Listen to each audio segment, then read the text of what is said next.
kid, I was going, I like having something to do. Always something happening in my life.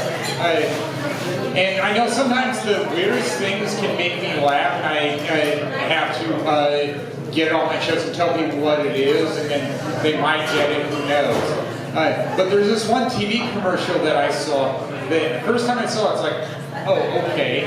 It was that IHOP commercial where the airline pilots want pancakes, and then they take the plane through the parking lot, and they run over a few things on the way there. And then when I first saw it, I said, oh. And then the second time I saw it, I ended up laughing uncontrollably. I don't know what it is about that that's funny to me. I know that's the type of thing that I would say is a farce because it's ridiculous and unlikely, but that's also the type of thing that is to be laughed at based on that definition.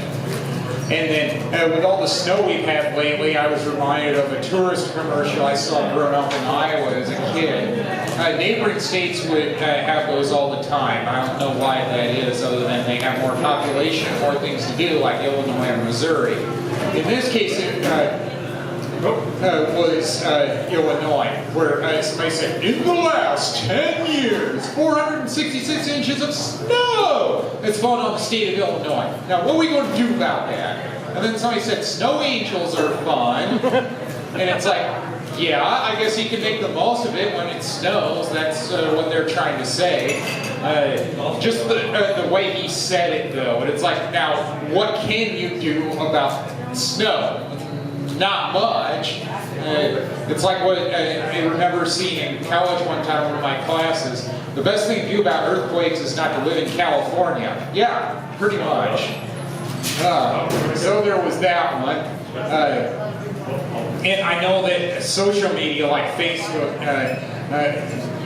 I've done my best to cut back on that because it can be annoying, but I can still get good material from it nonetheless. Where one posting was from a friend that shared something about going out with a guy that she liked and thought they hit it all, but then the guy said to her, I respect you too much to date you, and then she said she dodged a bullet on that one. And I said, yeah, it kind of sounds like one relationship I had where it's like, oh, it's going well after 2 dates, and then I never hear from her again. She wouldn't return my calls after the second date when we went to a movie and I kissed her twice and we took a picture together. It's like, yeah, what did I do wrong? It's like, that's probably more her than me. And then I said, all I can think about with the part about respecting her too much is, thanks to doing stand-up, I learned the term hate fucking. That's all I can think of to explain that one.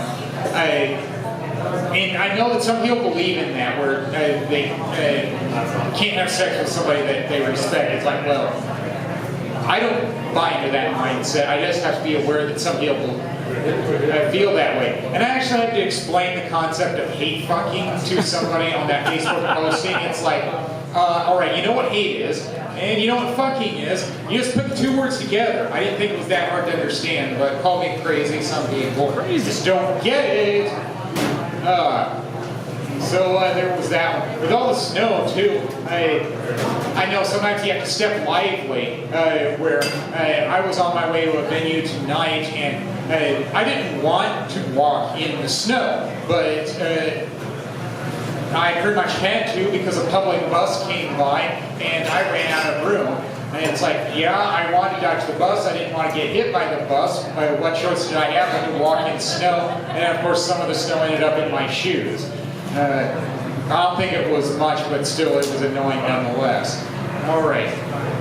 There was that one, and then the next one I will figure out eventually.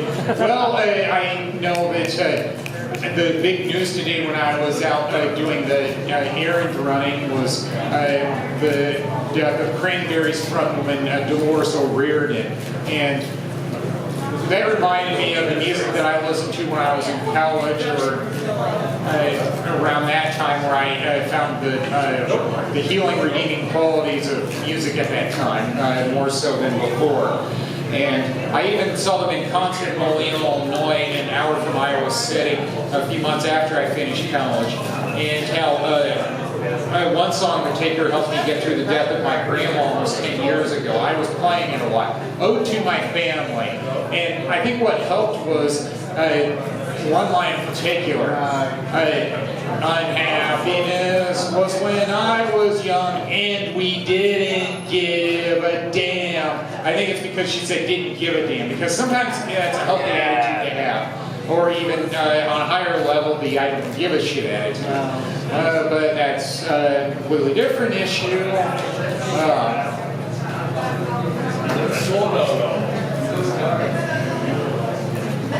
Yeah, always things happening in my life. I know that my Twitter posting, I do that once a week, was about one thing I decided to look up that was new. It was the Tria Rink here in a few blocks from here, downtown St. Paul, at the former Macy's building. I heard about it on WCCO, and it's like, oh, that's cool, I should check that out when I'm in the area.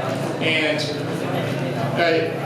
yeah, I thought it was cool. And then I started thinking, oh, this is very Minnesota, repurposing a building as a hockey venue.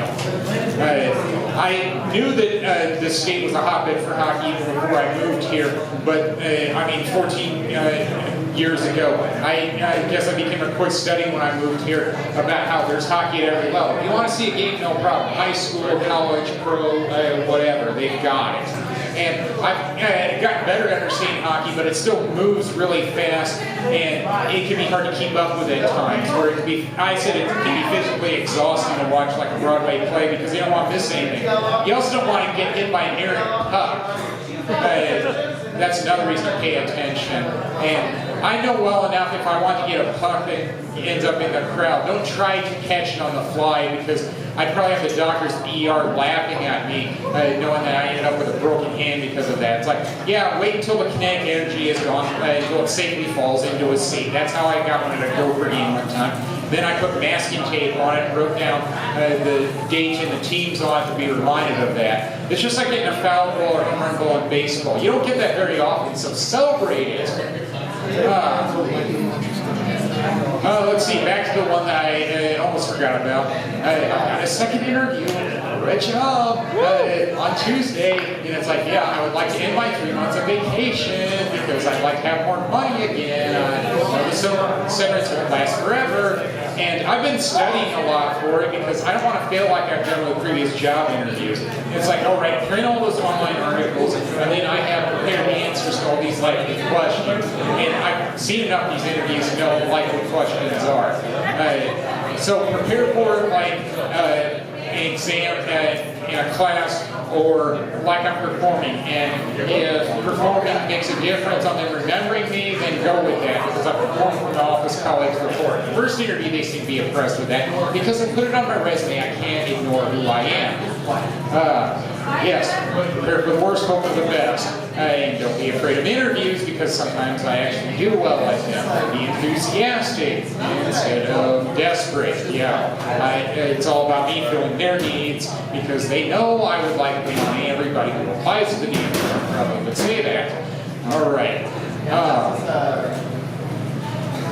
Plastic grocery bags. I had to get rid of more of those recently. I thought I'd done pretty well on that on the loose ones. I'm cleaning out my closet where I had 4 bags full that I took back to the grocery store. But then I had some more time, and I noticed, oh, there was even more to go through. So 3 more of them were sent. That's plenty. And I mean, mashing them down, I mean, that's plenty of plastic grocery store bags. I hadn't probably done that in years.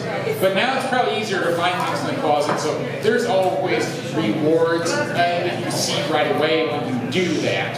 So, yay for that accomplishment, or just plain finding the time for that, which I have more of now, because I have like 50 hours a week that needs to be filled that I didn't have to fill before because I was working. Redbox. Yeah, I love Redbox, especially when I get free night codes. And I just used another one, I guess it was an anniversary gift. And I did it for another Billy the Kid movie. movie that appeared to be low budget, no actors I recognized in it. Acting didn't seem to be very good, but well, I wanted to give it a try because it's a Western, especially Billy the Kid. And with one scene in it, it's like, just shut up and start shooting because it was a showdown. That's my attitude about it. It's like, yeah, in Westerns they usually start shooting right away. I don't know why they weren't doing that here. New Age Western is all I can think of. I don't know. Guess that'll do it for me. Thank you, been great.